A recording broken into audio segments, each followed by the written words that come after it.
میں اپنے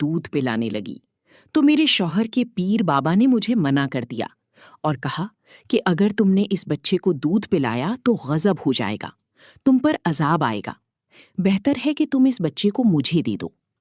میں اپنا بچہ اس پیر کو نہیں دینا چاہتی تھی، اس لیے گھر سے بھاگ گئی۔ جب اس بچے کو بھوک لگی تو میں نے دودھ اس بچے کو پلایا، مگر وہ میرا بچہ... میرا نام عائشہ ہے اور مجھے شروع دن سے ہی وکیل بننے کا بہت شوق تھا۔ میرے گھر والوں نے بہت چاہا کہ میں کوئی اور شعبہ چن لوں، مگر مجھے لوگوں کے مسائل حل کرنے کا بہت شوق تھا، اس لیے میں اس فیلڈ کی طرف آ گئی۔ میرے بھائی شہر کی مشہور بزنس مین تھے اور میری بڑی بہنوں کی شادی ہو گئی تھی۔ سب بہن بھائیوں میں ہی رہ گئی تھی شادی کے لیے۔ اس مقصد کے لیے روز میرے گھر والے کوئی نہ کوئی رشتہ میرے لیے دیکھنے جا رہے تھے، مگر کبھی ان کو لڑکا پسند نہ آتا اور کبھی لڑکے والوں کے معیار پر میں پورا نہ اترتی۔ اس لیے ابھی تک یہ معاملہ بیچ میں لٹکا ہوا تھا۔ انہی دنوں ایک رشتہ میرے ماں باپ کو پسند آ گیا۔ لڑکے کی بہت دولت جائیداد تھی، دیکھنے میں بھی خوش شکل تھا۔ میں نے بھی ہاں کر دی۔ اس روز میری منگنی تھی جب مجھے ایک عورت ملنے آئی۔ وہ دیکھنے میں کسی اچھے گھر کی معلوم ہو رہی تھی۔ اس نے میرے سامنے ہاتھ جوڑ دیے اور کہنے لگی، وکیل صاحبہ، میری بیٹی کو بچا لیں، اسے پولیس پکڑ کر لے گئی ہے۔ میری بیٹی بے قصور ہے، اس نے کچھ نہیں کیا۔ اماں نے بتایا کہ وہ عورت ان کے جاننے والی تھی اور پولیس اس کی بیٹی کو کسی بڑے جرم میں پکڑ کر لے گئی تھی، اس لیے یہ چاہتی ہے کہ تم اس کی بیٹی کے کیس میں وکالت کرو۔ میں نے اس عورت کو کہا، آج میری منگنی ہے، آپ میری منگنی ختم ہونے تک ادھر ہی رکے، منگنی کے بعد آپ سے تفصیلی بات کروں گی۔ میں اپنی منگنی پر بہت پیاری لگ رہی تھی۔ میرا منگیتر عمر مجھ سے 4 سال بڑا تھا، لیکن مجھے کوئی مسئلہ نہیں تھا کیونکہ مجھے ایسے لوگ ہی اچھے لگتے تھے۔ میں سٹیج پر چلی گئی۔ اس سے پہلے کہ انگوٹھی کی رسم ہوتی، وہ عورت سٹیج پر چلی آئی۔ اس کے چہرے پر عجیب سے تاثرات تھے اور پھر اس نے ایک عجیب حرکت کر دی۔ اس نے پانی کا ایک گلاس اٹھایا اور میرے منگیتر کے چہرے پر ڈال دیا۔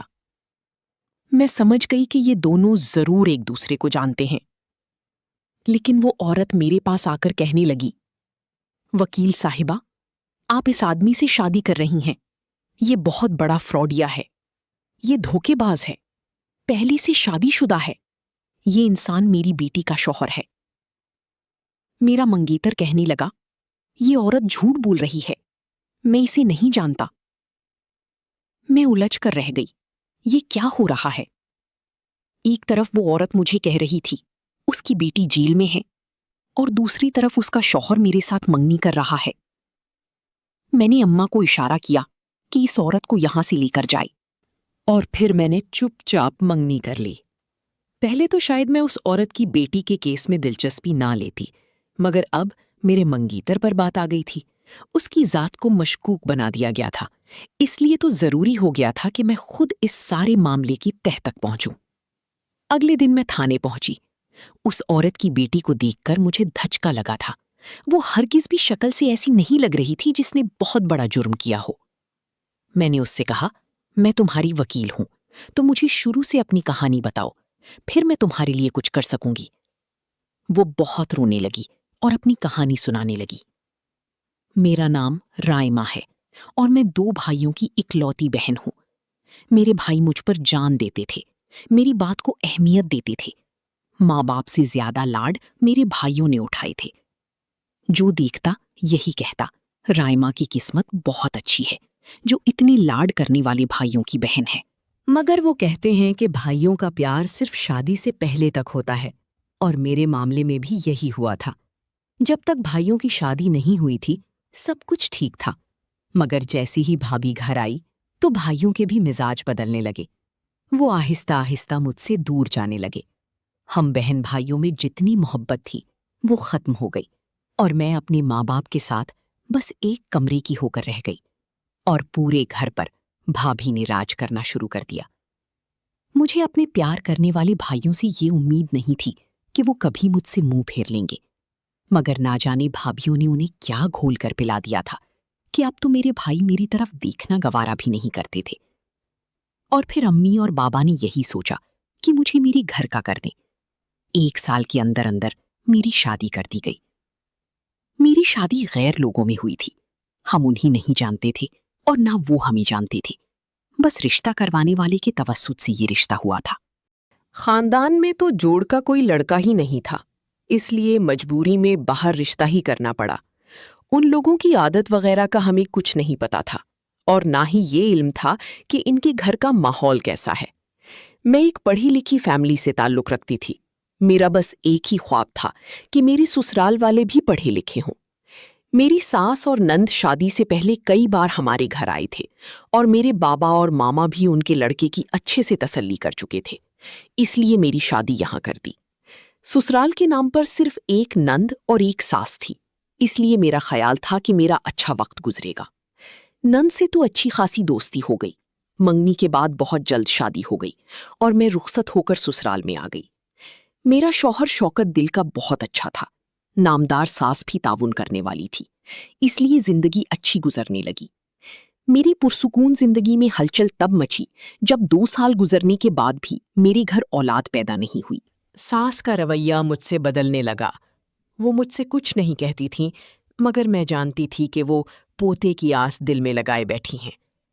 1 سال اور گزر گیا، میری نند کی بھی شادی ہو گئی۔ اب میں اور ساس ہی گھر میں ہوتے تھے، اس لیے تنہائی کاٹنے لگی تھی اور ساس روز دم کروانے پیر کے پاس جانے کا مشورہ دیتی تھیں، مگر مجھے ایسی باتوں پر اعتبار نہیں تھا اور میں ان کی باتوں کے جواب میں چپ ہی رہتی تھی۔ پھر نند کی ہاں بھی اولاد ہو گئی۔ وہ اپنی بیٹی کے ساتھ ہمارے گھر آئی اور مجھے کہنے لگی، بھابی مجھے یہ بچہ پیر صاحب کی بدولت ملا ہے، اسی بابا جی سے میرے سارے سسرال والے دم کرواتے تھے، تم بھی ان کے پاس چلی جاؤ۔ میں نے کہا کہ تم کو کوئی ضرور غلط فہمی ہوئی ہے، اولاد دینا اور نہ دینا یہ تو اللہ کی اختیار میں ہے، کوئی دم درود کام نہیں کرتا۔ وہ غصے سے اٹھ گئی اور کہنے لگی، پھر تم ساری زندگی یوں ہی بے اولاد رہو گی۔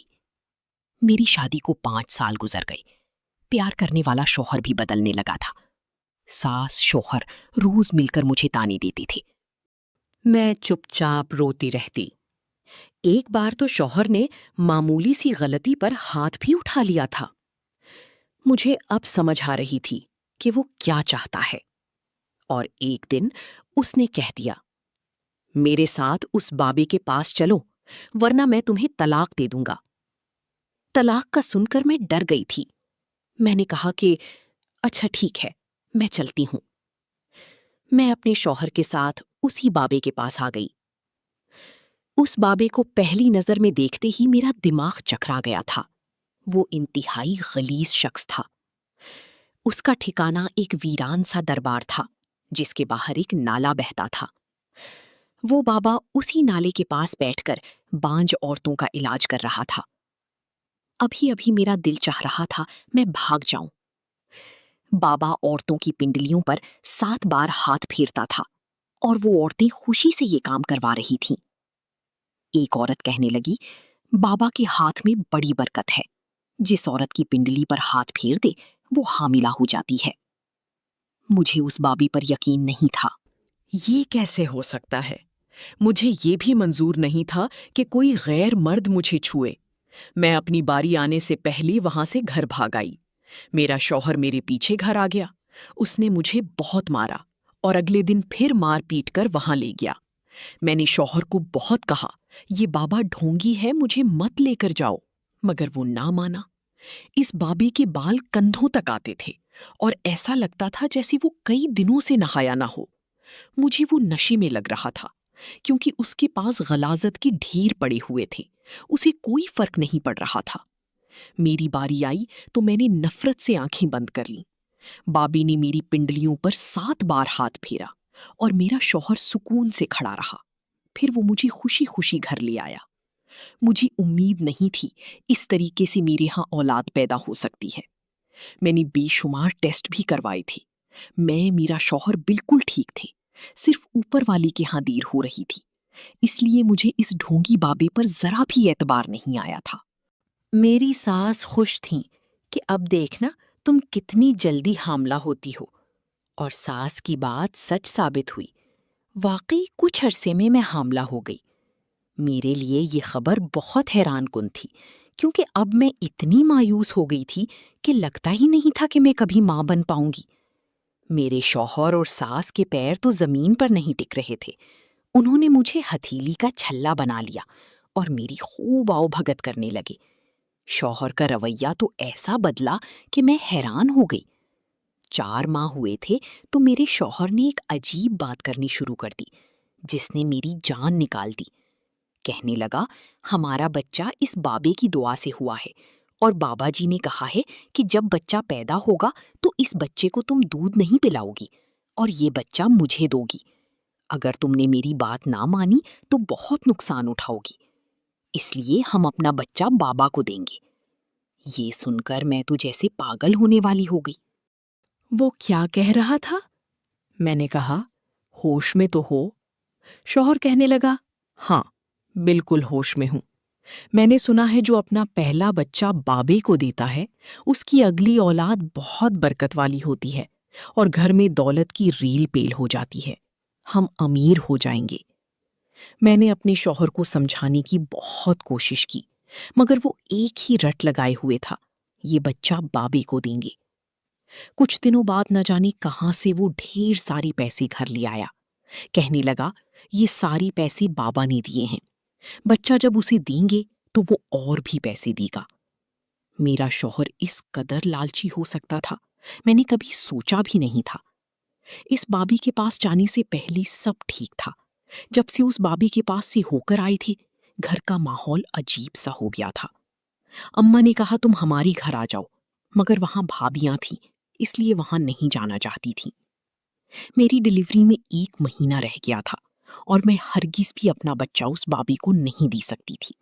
اس لیے میں نے گھر سے بھاگنے کا فیصلہ کر لیا۔ ایک رات چوری چوری میں گھر سے نکلی اور ایک ہاسٹل میں چلی آئی۔ مجھے لگتا تھا اب سب ٹھیک ہو گیا، مگر میرا بچہ پیدا ہوا تو اسے دیکھ کر میری چیخ نکل گئی۔ اس کے چہرے پر کالے سیاہ رنگ کے داغ دھبے تھے جو اس کی خوبصورتی کو خراب کر رہے تھے۔ امام صاحب اذان دینے آئے تو میرے بچے کو دیکھ کر چونک گئے اور کہنے لگے، اس بچے پر کالے جادو کا اثر ہے۔ امام صاحب نے پہلے اس بچے کو پانی سے غسل دیا، پھر اس کے کان میں آذان دی اور پھر کچھ آیات پڑھ کر اس بچے پر پھونکتے رہے۔ پھر کہا کہ 2 ماہ تک کسی کی نظر اس پر نہ پڑے، بس تم اس پر یہ آیات پڑھ کر دم کرتی رہنا، جادو کا اثر ختم ہو جائے گا۔ مگر جادو بہت سخت تھا، میرا بچہ بیمار رہنے لگا اور آخر ایک دن میرا بچہ مجھے ہمیشہ ہمیشہ کے لیے چھوڑ کر چلا گیا۔ میرا شک اسی بابے پر جا رہا تھا کہ اسی نے یہ سب کیا ہوگا۔ دوسرا شک مجھے میری ساس پر تھا۔ اس دن میں بہت بے چین ہو کر گھر سے نکلی تھی تاکہ اس بابے کا راز معلوم کر سکوں، مگر راستے میں اپنی ساس اور شوہر کو کہیں جاتے دیکھا تو حیران رہ گئی۔ مجھے معلوم ہوا کہ میرا شوہر دوسری منگنی کرنے جا رہا ہے۔ میں نے غصے سے اپنے شوہر کا گریبان پکڑ لیا۔ میری ساس کو خوف محسوس ہوا کہ کہیں میں ان کے راستے میں رکاوٹ نہ بن جاؤں، اس لیے اس نے مجھ پر جھوٹا الزام لگا دیا کہ میں نے اس کے بیٹے کی جان لینے کی کوشش کی ہے اور مجھے تھانے میں بند کروا دیا۔ میں اس بابے کا راز بھی معلوم نہ کر سکی۔ رائما کی ساری کہانی سن کر میں سوچ میں پڑ گئی۔ مجھے اس کی کہانی سچ لگی، لیکن مجھے یہ سچ بھی معلوم کرنا تھا کہ میرے منگیتر کی شادی اس سے ہوئی ہے یا نہیں۔ ایک وکیل ہونے کے ناطے مجھے سچ اور جھوٹ کا فرق تلاش کرنا تھا۔ میں نے اس کے سسرال کا پتہ پوچھا اور اگلے دن میں وہاں چلی گئی، لیکن دروازے پر تالا لگا ہوا تھا۔ محلے والوں نے بتایا یہ دونوں ماں بیٹا 1 مہینے سے غائب ہیں۔ میں وہاں سے سیدھا اپنے ہونے والے سسرال چلی گئی۔ مجھے ایک دم دیکھ کر میری ساس گھبرا گئی تھی۔ اس کا حلیہ بالکل ویسا ہی تھا جیسا رائما نے اپنی ساس کا بتایا تھا۔ میں نے کہا، آپ کا گھر دیکھنے آئی ہوں۔ اب وہ خوشی خوشی مجھے گھر دکھانے لگی۔ اسے دیکھ کر کہیں سے بھی نہیں لگ رہا تھا کہ وہ ایک چالاک عورت ہے۔ تھوڑی ہی دیر میں اس نے اپنے بیٹے کو بھی بلا لیا۔ دونوں ماں بیٹا مجھ سے باتیں کرنے لگے۔ تھوڑی دیر بعد میری ہونے والی ساس میرے لیے کھانا بنانے لگی۔ اب میں نے نند کو کہا کہ میں تمہاری بھائی کا کمرہ دیکھنا چاہتی ہوں۔ میں نے اس کو بہانے سے نیچے بھیجا اور خود پورے کمرے کی تلاشی لینے لگی، مگر مجھے کوئی ایسا ثبوت نہیں ملا جس سے اس کی پہلی شادی کا پتہ چلتا۔ اور میں سوچ میں الجھتی ہوئی واپس اپنے گھر آ گئی۔ میری ہونے والی ساس منگنی کے 2 دن بعد شادی کی تاریخ طے کرنے آ گئی۔ میں نے اپنے گھر والوں کو بھی مکمل صورتحال سے آگاہ نہیں کیا تھا، اور ابھی مجھے خود بھی پکا یقین نہیں تھا کہ میرا منگیتر واقعی رائما کا شوہر تھا یا نہیں۔ میں نے اشارے سے امی کو منع کیا کہ کسی بھی طریقے سے ان کو ٹال دیں، ابھی تاریخ مت دیں۔ امی نے ایسا ہی کیا اور کہا ابھی ہماری تیاری مکمل نہیں، جب تیاری مکمل ہوگی ہم بتا دیں گے۔ مجھے محسوس ہو رہا تھا کہ میری ہونے والی ساس شادی میں کچھ زیادہ ہی جلدی دکھا رہی ہے، جیسے اسے کوئی ڈر ہو۔ اور رائما کی زبانی اس بابے کی کہانی سن کر مجھے خاصی دلچسپی پیدا ہو چکی تھی کہ دیکھوں تو وہ بابا کیا کرتا ہے۔ پنڈلی پر 7 بار ہاتھ پھیرنے سے کوئی عورت حاملہ کیسی ہو سکتی ہے؟ اس سے پہلے میں نے رائما کی ضمانت کروائی اور محفوظ ٹھکانے پر منتقل کرنے کے لیے اپنی دوست کو کال کی۔ جب ہم گاڑی سے اترے تو اچانک ہی میری ساس مجھے سامنے آتی دکھائی دی۔ مجھے یوں محسوس ہوا جیسے رائما کو میرے ساتھ دیکھ کر اس کی سانسیں رک گئی ہوں۔ وہ وہیں رک گئی۔ میں نے کہا رائما تم تھوڑی دیر کے لیے آگے پیچھے ہو جاؤ۔ رائما کو دیکھ کر میری ہونے والی ساس بھاگ کر میری پاس آئی۔ میں نے انجان بنتے ہوئے پوچھا کیا ہوا؟ آپ یہاں کیسی؟ وہ کہنے لگی پہلے تم یہ بتاؤ تھوڑی دیر پہلے تمہاری ساتھ وہ لڑکی کون تھی؟ میں نے کہا وہ میری کلائنٹ تھی، اپنے سسرال پر مقدمہ کروانا چاہتی ہیں۔ اس بات پر اسے کھانسی آنے لگی۔ وہ وہاں سے کسی کام کا بہانہ کر کے چلی گئی۔ اگلے دن وہ پھر سے شادی کی تاریخ لینے آئی تھی۔ ایک بار پھر ہم نے ٹال دیا تھا۔ اب میرے لیے سچ کو جاننا بہت ضروری ہو گیا تھا۔ اگلے دن میں اس بابی کے ٹھکانے پر پہنچ گئی۔ اس کو پہلی نظر میں دیکھتے ہی میں پہچان گئی تھی کہ وہ واقعی ڈھونگی ہے، کیونکہ وہ ایک گندے پانی والے نالے کے پاس لیٹا ہوا تھا اور ایسا لگ رہا تھا کہ اسے ہوش نہیں ہے۔ اس سے پہلے کہ میں آگے بڑھتی مجھے ایک دم رکنا پڑا۔ میں اپنے منگیتر کو وہاں دیکھ کر دنگ رہ گئی تھی۔ اس بابے کے ہاتھ چوم رہا تھا۔ وہ کیا کرنے آیا ہوگا؟ یہاں اس بابے کے پاس بیٹھ کر باتیں کر رہا تھا۔ میں نے اپنے منگیتر کو کال کی اور پوچھا کہ تم اس وقت کہاں ہو؟ تب وہ کہنے لگا میں آفس میں کام کر رہا ہوں۔ اب تو مجھے رائما کی بات پر 100% یقین آ گیا تھا۔ یہ شخص اور بابا دونوں ملے ہوئے تھے، عوام کو پاگل بنا رہے تھے۔ لیکن مجھے ایک بات سمجھ نہیں آ رہی تھی، اس کا مقصد کیا تھا؟ وہ یوں عورت کی پنڈلیوں پر ہاتھ پھیر کر حاملہ کیسے کر دیتا تھا؟ انسان کوئی بھی کام بغیر فائدے کے تو نہیں کرتا۔ بے وقوف عورتیں اپنی پنڈلی پر کسی غیر مرد کا ہاتھ لگوا کر اسے نظر انداز بھی کر رہی تھیں، صرف اس لیے کہ وہ ان کو اولاد دے گا۔ مجھے عورتوں پر غصہ آ رہا تھا کیونکہ ان کو ذرا بھی عقل یا شعور نہیں ہے۔ کچھ دیر بعد اس بابے نے میرے منگیتر کو ایک کالے رنگ کا بریف کیس دیا اور وہ وہاں سے چلا گیا۔ تب میں نقاب کر کے اس بابے کے پاس چلی گئی۔ اس نے میرے ساتھ بھی وہی کیا جو دوسری عورتوں کے ساتھ کرتا تھا۔ میری پنڈلیوں پر 7 بار ہاتھ پھیر کر کہا اگر تیری اولاد ہوئی تو تجھے پہلی اولاد دودھ پلائے بغیر مجھے دینی ہوگی، اگر منظور ہے تو بتاؤ۔ میں نے کہا ٹھیک ہے بابا جی، جیسا آپ چاہو گے ویسا ہی ہوگا، میں اپنی اولاد آپ کو دے دوں گی، لیکن میں بہت غریب ہوں، آپ میرے لیے امیر ہونے کی بھی دعا کریں۔ وہ کہنے لگا تم فکر نہ کرو، اپنی اولاد اس راہ میں قربان کرو گی تو اس کے بدلے تمہیں بہت سارا پیسہ ملے گا۔ اب مجھے پکا یقین ہو گیا تھا کہ کچھ تو غلط ہو رہا ہے۔ میں نے اس پر نظر رکھنی شروع کر دی اور بھیس بدل کر وہی خدمت کے بہانے مزار پر رہنے لگی۔ میں 1 مہینے کی انتھک کوششوں کے بعد یہ معلوم کرنے میں کامیاب ہو گئی کہ وہ بابا واقعی ڈھونگی تھا۔ وہ ایک کالے جادو کا ماہر تھا اور اسے خاص بچہ چاہیے تھا جس سے اس کی طاقتیں زیادہ ہو جاتیں۔ اس کی نظر رائما پر ٹھہر گئی تھی کیونکہ اس کا ایمان مضبوط تھا اور اس بابے کو کسی ایسی عورت کا ہی بچہ چاہیے تھا۔ وہ کالی جادو کے ذریعے عورتوں کو حاملہ کر دیتا تھا۔ اس نے رائما کی شوہر کو قابو میں کر کے اسے ڈھیر سارا پیسہ دے کر اپنی بس میں کر لیا تھا۔ وہ تو اچھا ہوا کہ وہ گھر سے بھاگ گئی تھی۔ مجھے اب یہ جاننا تھا کہ اس کے پاس اتنا پیسہ آتا کہاں سے تھا۔ پھر مجھے معلوم ہوا کہ وہ سب عورتوں کو یہی شرط بتاتا تھا کہ انہیں اپنا پہلا بچہ دینا ہوگا۔ کچھ ماں باپ دیتے تھے اور کچھ نہیں دیتے تھے، لیکن دینے والوں کی تعداد زیادہ ہوتی تھی۔ وہ بابا ایک بچے کی قربانی دیتا اور باقی بچے کسی بے اولاد جوڑے کو فروخت کر دیتا۔ جو لوگ بچہ نہیں دیتے تھے ان پر جادو کر دیتا تھا، جیسا رائما پر ہوا تھا۔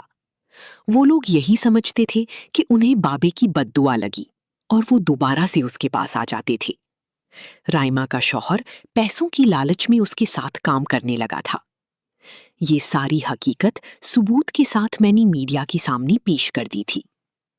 اب دوسری ہی دن اس بابے کے ٹھکانے پر چھاپا مار کر اسے گرفتار کر لیا گیا تھا، اور مجھے ہر طرف سے شاباش مل رہی تھی کہ اس ڈھونگی بابے کی اصلیت میں سامنے لے کر آئی تھی۔ مگر اصل میں تو رائما تعریف کی حقدار تھی، جس کی وجہ سے میں اس معاملے کی تہہ تک پہنچی تھی۔ رائما کی شوہر کو بھی پولیس نے پکڑ لیا تھا، اور اسے یقین ہی نہیں ہو رہا تھا اس سب کے پیچھے میں تھی۔ وہ تو ابھی بھی غلط فہمی میں تھا کہ میں اس کی شادی کا پتہ نہیں کر سکی، جبکہ میں نے منگنی اس لیے کی تھی کہ جب تک سچ اور جھوٹ کا پتہ نہیں چلتا میں اسے اندھیرے میں ہی رکھنا چاہتی تھی۔ اب سب کچھ صاف اور واضح ہو گیا تھا۔ ہر کوئی کہہ رہا تھا کہ وکیل صاحبہ نے بہت بڑا کام کیا ہے۔ رائما اب وہ اپنے ماں باپ کے ساتھ الگ گھر میں رہنے لگی تھی تاکہ اپنے بھائیوں پر بوجھ نہ بنے، اور میرے لیے ایک بہت اچھے گھرانے کا رشتہ آ گیا تھا۔ میری ماں نے میری شادی وہاں طے کر دی تھی۔ 6 ماہ بعد رائما نے بھی دوسری شادی کر لی تھی، اور میں بھی بیاہ کر اپنے شوہر کے گھر آ گئی تھی۔ آج میں اپنے گھر اور رائما اپنے گھر میں ہنسی خوشی رہ رہے ہیں۔ اگر آپ کو کہانی اچھی لگی تو ویڈیو کو لائک اور شیئر کر دیں، اور ساتھ میں چینل کو بھی سبسکرائب کر لیں تاکہ نئی آنے والی کہانی آپ کو بروقت مل سکے۔ شکریہ۔